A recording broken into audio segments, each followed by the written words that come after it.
Good afternoon. The ceremony will begin shortly. At this time, I ask that you please take your seats and silence all electronic devices.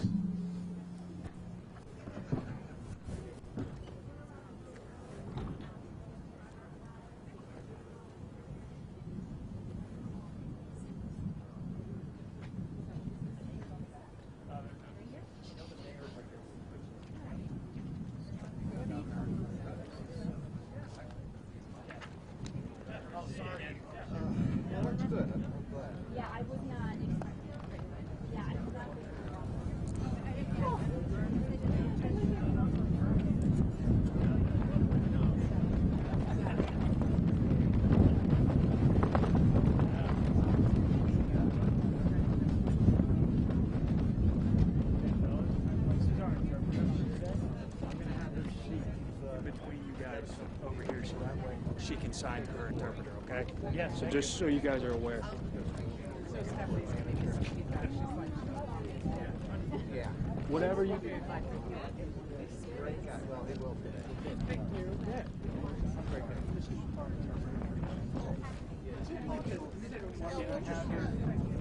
Just one of us, wherever you're on. Thanks.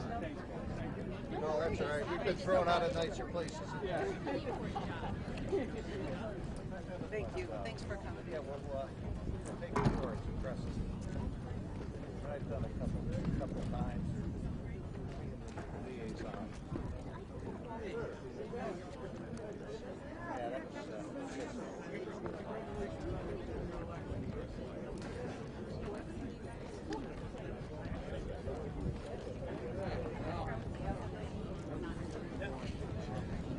Yeah, that was. That's what I like. You know, it used to be they were separate. They were separate. Well, there's more of them, that's why. Filter.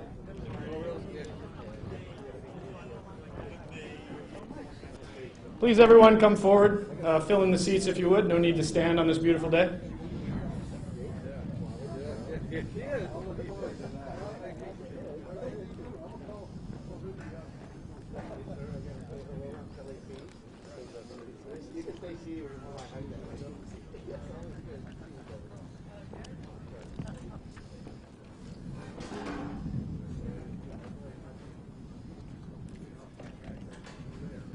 Good afternoon, ladies and gentlemen.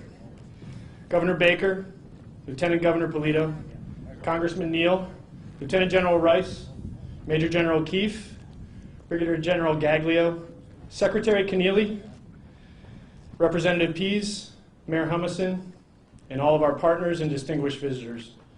Welcome to Westfield-Barnes Regional Airport and to the 104th Fighter Wing. I'm Colonel David Halasikun, the Vice Commander here at Barnes Air National Guard Base. As our list of distinguished guests indicates, we are very proud of the multiple levels of collaboration and partnerships that have made this Taxiway Sierra rehabilitation project possible.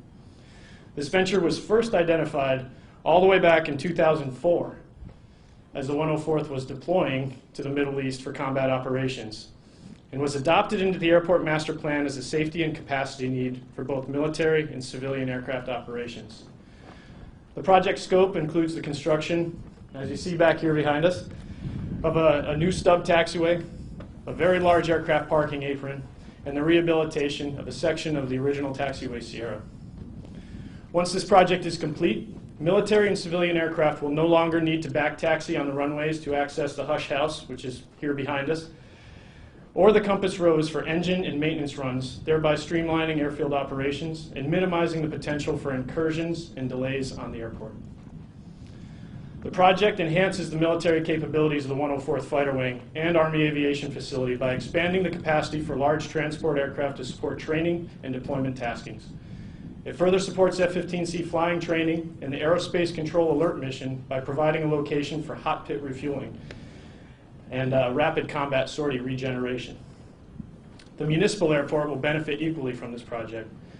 The additional large aircraft parking apron, capable of supporting 3 737s, ensures safe operation and opens new economic opportunities for the city of Westfield and the state of Massachusetts. This is the busiest little airport in the state. Logan and Nantucket may have higher traffic counts, but we have the traffic that counts. the traffic that matters.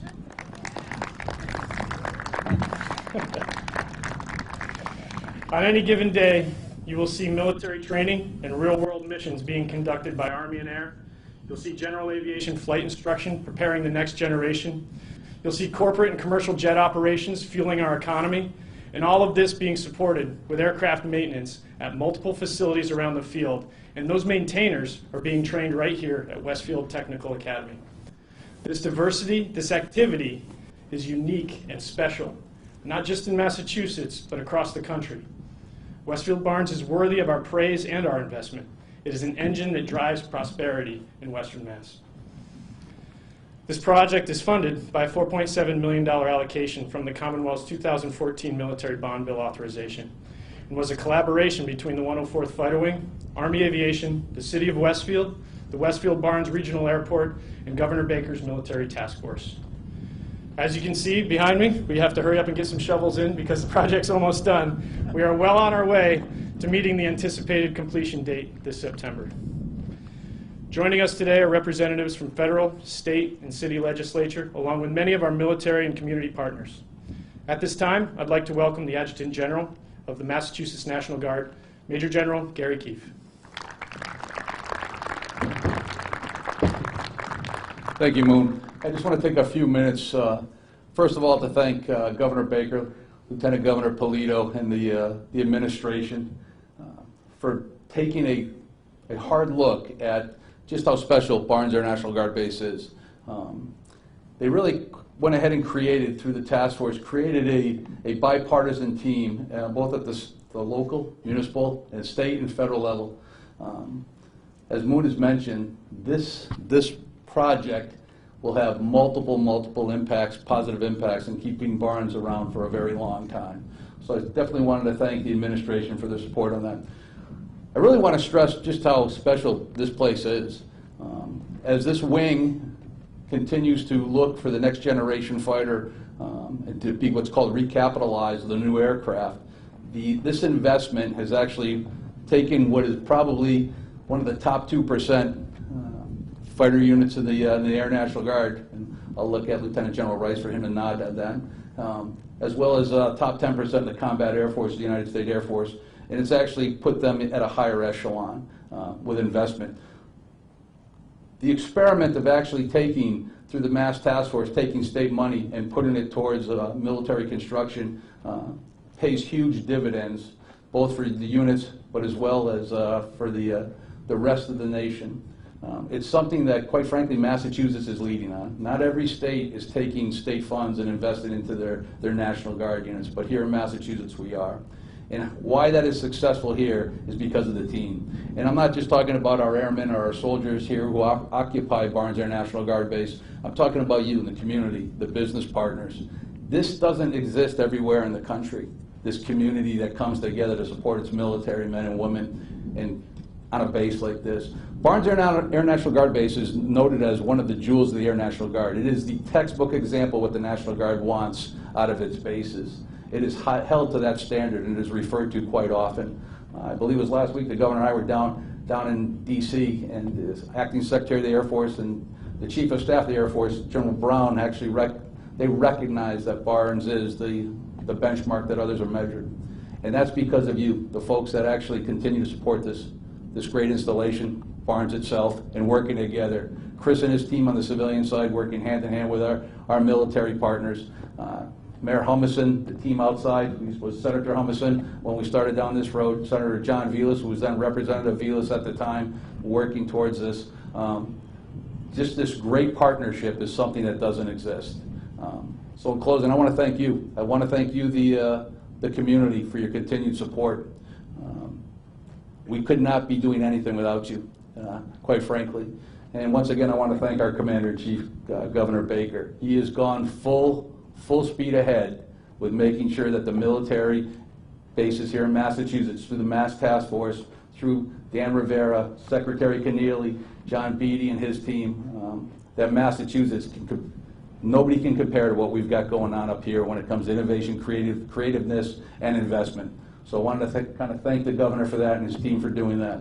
Finally, I want to just kind of say to the folks out there, This is a great opportunity for everyone. And if you're a young man or young woman and you're looking for something to be part of something bigger than yourself, come out here. We've got a place for you. No matter where you come from, what you look like, or what you want to do, we've got a place for you here in the National Guard, especially here in Western Massachusetts at Barnes Air National Guard Base. So please, give us a call, because I'll tell you what, a small investment with us is going to open up all types of doors for your future. So thank you very much.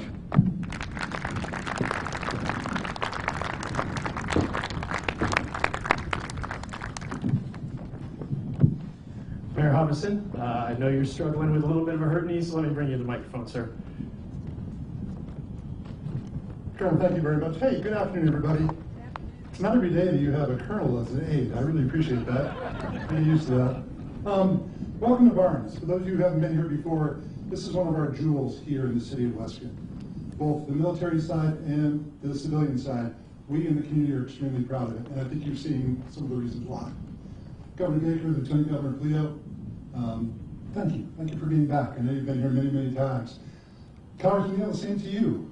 It's nice when, well, let me put it this way, you've been around a long time, so these people are more than just public servants and more than just the government leaders, they're also the friends that you've been working with for a very long time. And now we see that that work has come to fruition. And as mayor of the city of Westfield now, I want to say thank you on behalf of the city, on behalf of the city councilors who are here, on behalf of the airport commission and our airport manager, for all the partnership and teamwork over many, many years that have brought us to this day. I'm joined by my friend on the left, who is Representative Kelly Pease. Our friend Senator John Velas is down in Boston right now doing the budget with the Senate.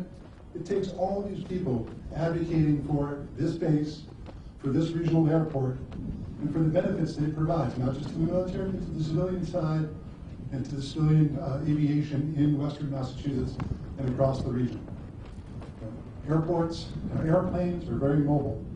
They can go anywhere. They don't need to be located here in Western Mass, and those jobs don't need to be located here in Western Mass. But because we've shown so much investment in this airport, the jobs come here. Companies like Gulfstream and others come here, and we're welcoming them, and we're happy to have them. This $4.7 million, and my friend, former Mayor Dan, thank you. That money will be put to good use. You'll see it not just for safety and economic development, but you'll see it, the investment will pay off almost immediately. We talked about that in the briefing right there. Again, thank you all for your hard work for making this come to fruition. We'll take good care of it. It'll be well worth it. Have a great afternoon. Enjoy your time here at Barnes Airport. Thanks.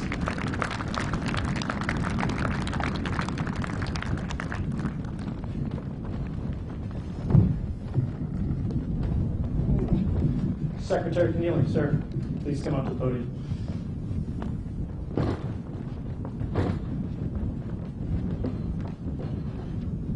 Well, good afternoon, everybody. It's great to be here with the governor, lieutenant governor, everybody.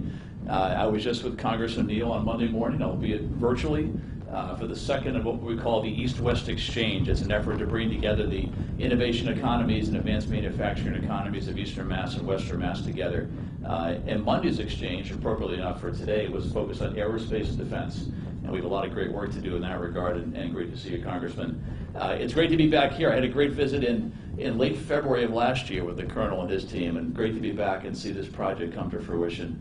And it's always great to visit our military installations around the state. You know, in addition to the vital role they play in our nation's security, these are big economic drivers for Massachusetts. We're home to 6 military installations, more than $13 billion of economic activity, support for over 57,000 jobs. This, of course, includes Barnes, Fort Devens, Hanscom, Joint Base Cape Cod, Natick Soldier Systems Center, Westover Air Reserve Base. And the Baker-Polito administration has been committed to helping these bases make investments in their future. And over the last few years, it's been about $30 million invested across our 6 installations, including $20 million here at Barnes, including $9 million for a runway resurfacing effort, about $1 million in energy efficiency improvements, $4.7 million, of course, for taxiway Sierra, and a commitment of another $4.5 million for a new gate and entry point that'll be anti-terrorism force protection compliant. In addition to these direct investments in our bases, We've also brought in key projects that are helping to support industry, including $3.2 million from the Department of Defense for a manufacturing technician training program that we think will serve as a national model.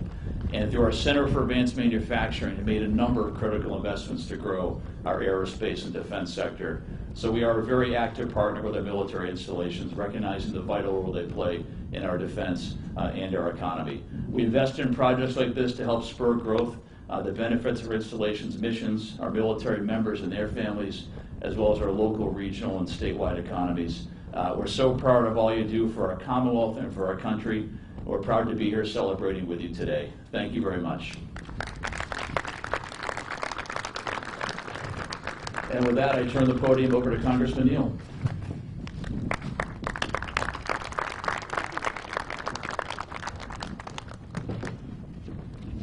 Thank you, Secretary, and to Governor Baker and Lieutenant Governor Polito, Mr. Mayor, General Keefe, Representative Pease, and to the Barnes family. Just before I begin, I want to thank the Guard personally and professionally for what you did to restore confidence to the Capitol in the aftermath of January 6th. Within a matter of hours, once the Guard showed up, the Capitol was pacified. I never thought I'd see the day where the Guard would be doing preparations in the parking lots behind the Capitol with the fencing, but you deserve a round of applause and gratitude from all of us for what you did. Let me thank the Governor for his constant presence here in the western part of the state. We discussed many of these issues 2 weeks ago tonight during dinner, and it was a fulsome conversation about the needs of those of us in central and western Massachusetts. The Barnes story is really a constellation of success. Huge federal investments here at Barnes, but just as importantly, when you look about the area, when you consider the success of Gulfstream here, and the use of the Export-Import Bank at the federal level to make sure that it expanded and has grown here, couple that with the fact that it's a General Dynamics company, and just up the street from here in Pittsfield, 1,500 jobs, and they could hire 250 people tomorrow if they had that opportunity at the base. Part of their argument is about the future challenges that we're going to confront that are going to include cyber security. So I'm going to suggest that the Colonel correct me after I depart here for one suggestion in case I need it. Generally I don't, you should know that, Colonel. But we were conversing in the hangar, and I asked him one of the favorite questions that I have. Generally I know the answer to it, at least in proportion to the answer I would desire. And it's the story of not just the success of the military on this location, but the success of commercial activity here. I think you said, Colonel, 83% of the activity at this base is commercial related. I had that conversation one time with a newspaper editor, who I won't mention, some years back. And he said he was surprised to find that out. And Westover is a very similar story. About 1/3 of the traffic at Westover is commercial related. So that constellation that I referenced very early on, which the Governor and Lieutenant Governor are acknowledging today, this is a really good economic story coupled with the vocational academy. Those students come out, they go to work right away here. So your story is an entirely good one, and for all of us, we need to amplify this conversation and remind everybody just how important it is in terms of the strategy of military, but also the success that it provides for the economy across the Pioneer Valley and western Massachusetts. Congratulations from the United States of America.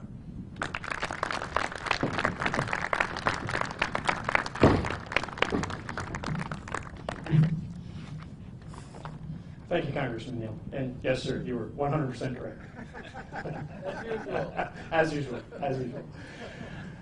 Please join me in welcoming Lieutenant Governor Polito to the stage.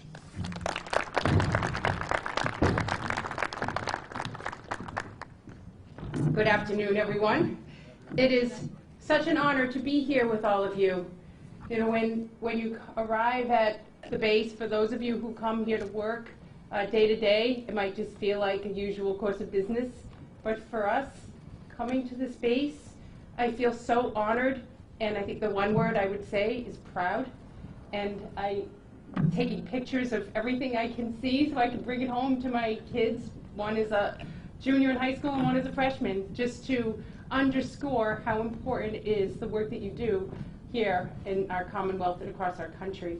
I also want to thank the Colonel for your leadership. I want to thank General. I know this is hometown for you, home area. I know how proud you are.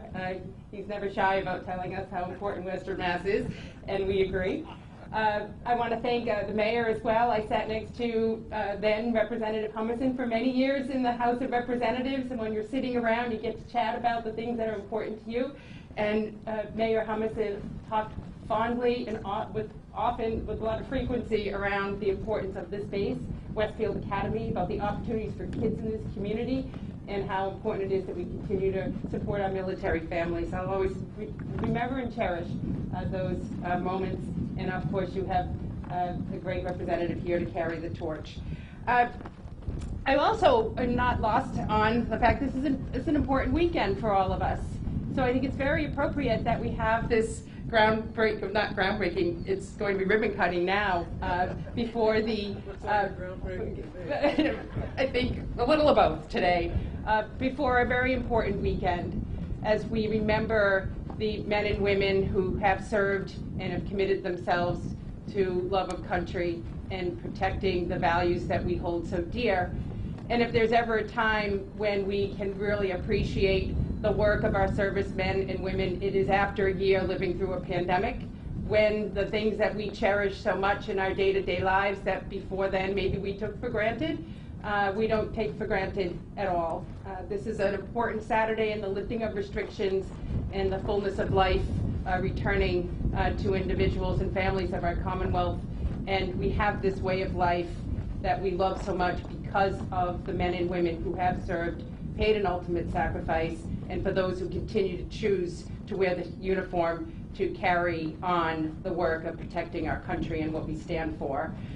To those who are in uniform, the governor and I have witnessed your abilities from the first year we took office, shoveling out after a month of heavy snow. There wasn't a pink shovel that you wouldn't grab and dig out a fire hydrant or a train track.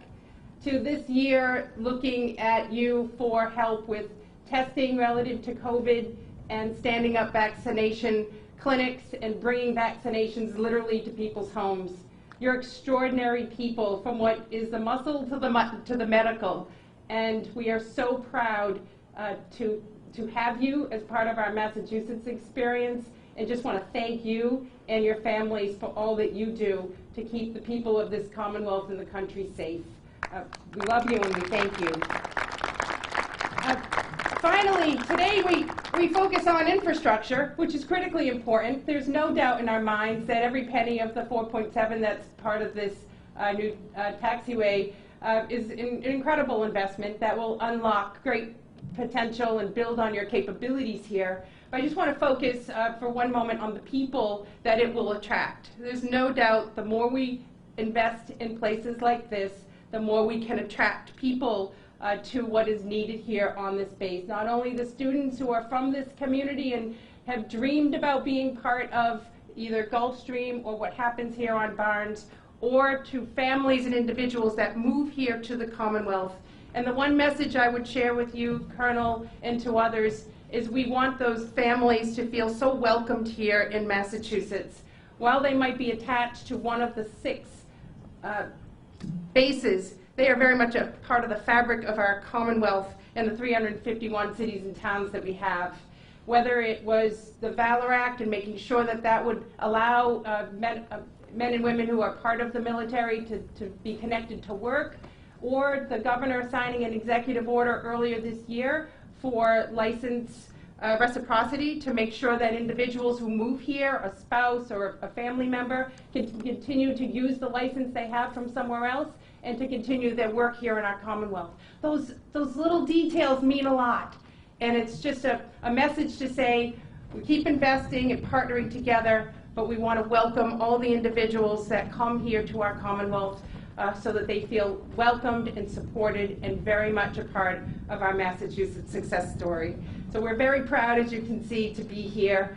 Congratulations, future success, no doubt is right here in front of us, and we wish you a blessed and safe and beautiful Memorial Day as we remember those who have given so much to all of us. Thank you, and God bless. It is now my great pleasure to introduce our governor, who from the very beginning of his service knew that this military task force would be critically important in making sure that he fully understood the work of these bases firsthand. You know, not delegating it to someone else, but really taking the time to understand it and study it so that he could do a really good job for you. That's our governor. It's my pleasure to announce Governor Baker.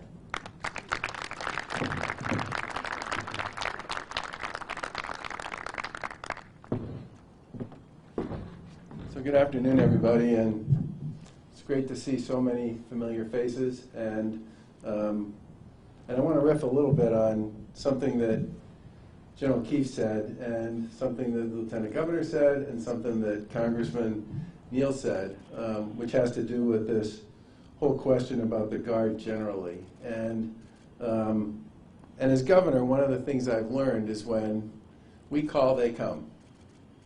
That's that. 12 hours, 6 hours, 24 hours, whatever it is, they come. And I was down in Washington. Phew, my remarks. I was down in Washington 2 weeks ago. I managed to catch up with the chairman, and I also spent some time with a variety of folks talking about issues that go all the way from Cape Cod all the way out to here. And I spent some time with the Air Force talking about this base and talking about how important this base is, not just to the Commonwealth, but to the country. And after that, I went to visit the 450 plus members of the Guard who had been serving in DC, consistent with what Congressman Neal had to say. Some serving since January, some serving since March, every single day to keep the Capitol safe. And I don't know if you've ever seen 450 uniformed Guards people standing on a giant set of stairs on the side of the nation's capital, but it's a beautiful sight. And I was supposed to participate in a picture, and then you were going to take me on some kind of a tour. I don't know what that was. I didn't know what it was either. Okay, so instead of going on the tour, I looked at the general and I said, you know, what I'd really like to do is go stand by the edge of this giant staircase and shake hands and say thank you to every single one of these people. And so that's what I did. And it took about an hour and a half, and which totally blew the back half of my calendar. It's basically, how are you, where are you from, what's your name, why are you in the Guard? And first of all, they were from every corner of the Commonwealth. In fact, every corner of New England. There were all kinds of people who said they were from New Hampshire, or Rhode Island, or Connecticut, or Vermont, or New York. And I would say to those folks, well, geez, if you're from there, how come you're here? And they said, because I wanted to be part of this Guard. This Guard is the one I wanted to be part of. And they were all shapes, all sizes, men, women, every nationality and culture you could think of. And the thing I kept thinking to myself as I was talking to them and shaking their hands is the incredible diversity of the Guard, all wearing exactly the same outfit and there for the same purpose and the same mission. It's a beautiful thing. And I think in some ways, the big thing I heard over and over again was, I wanted to be part of a team. It's helping me pay for my education. I love the work that I'm doing, and I feel like it has purpose. And in response to the General's comment, or as a follow-up to his comment, this is a great organization with an amazing history, a tremendous amount of tradition. And I had a chance firsthand, as I shook all 450 hands, to get a really good sense of the fact that every part of Massachusetts is represented by the people who serve in the Guard here in the Commonwealth. And it's a beautiful thing, and they do come when we call every time. With respect to today, first of all, I want to thank the Colonel for having us here, and I want to thank the Mayor and, of course, the Congressman for all of his work, and, of course, you know, the folks on the task force, John Beatty and Dan Rivera from Mass Development, and Secretary Keneally, and the Lieutenant Governor never lets me forget ever about Central and Western Mass, so you never have to worry about that. We were last here in 2018. We came out to celebrate the base's newly renovated hangar. Got the biggest airplane in it I've ever seen in my life. And we're thrilled to be back here today to engage in a semi-groundbreaking, semi-ribbon cutting on a project that is actually so far ahead of schedule that we're scheduling the groundbreaking late, which is actually a really cool thing.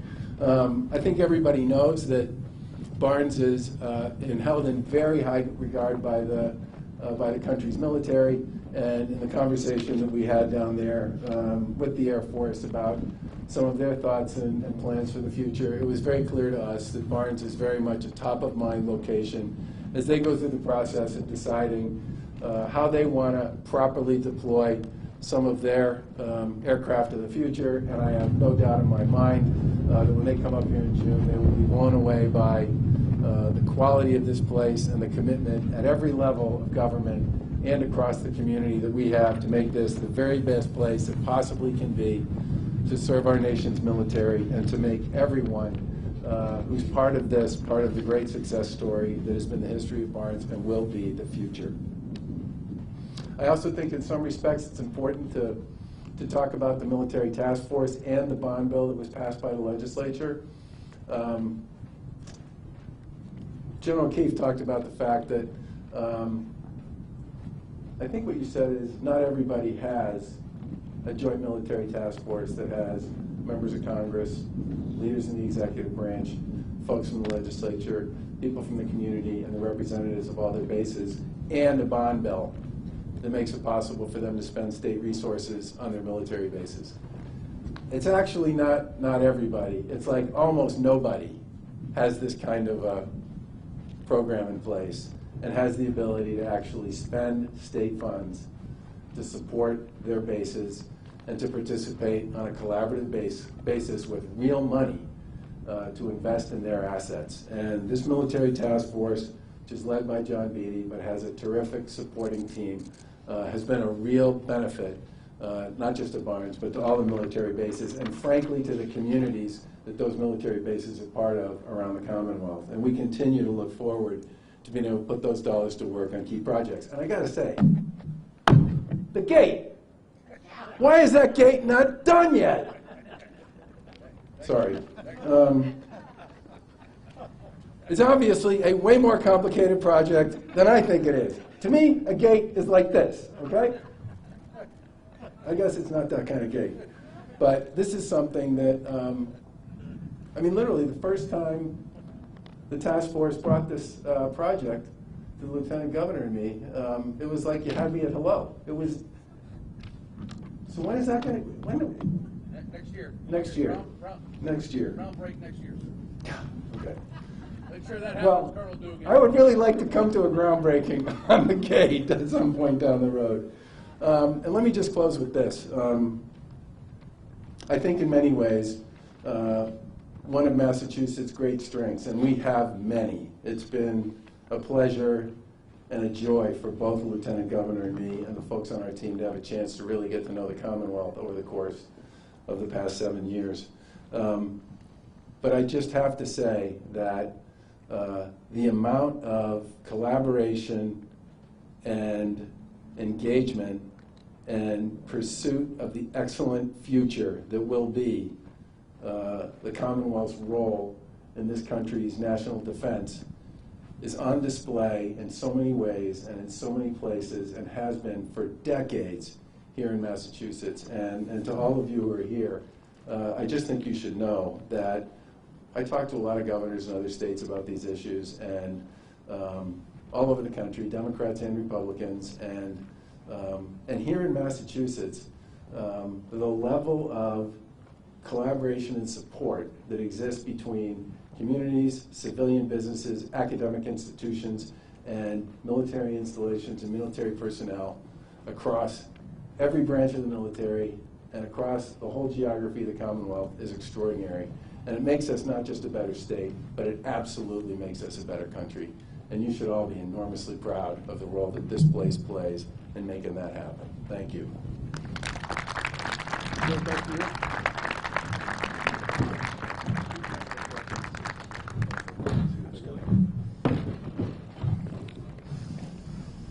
Thank you, Governor Baker. Ladies and gentlemen, I'd just like to make 2 points before we start shoveling dirt. First one being thank you to our communications flight, our commander support staff, our chief of staff, Mr. Chris Riga. Where are you, Chris? I think these events don't go off easily unless you have an outstanding supporting staff, and thank you guys for putting this together. It's been fantastic.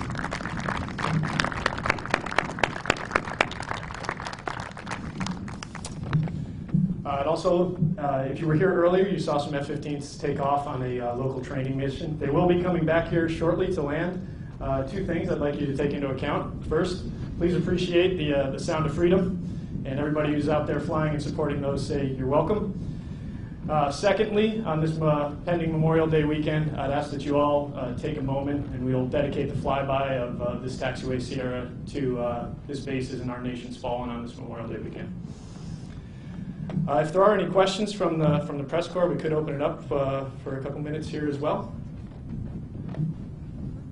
Anybody at all? All right. Following the ceremony, the speakers will be available to answer any questions that you may have. Please follow me to the groundbreaking, where we will present shovels.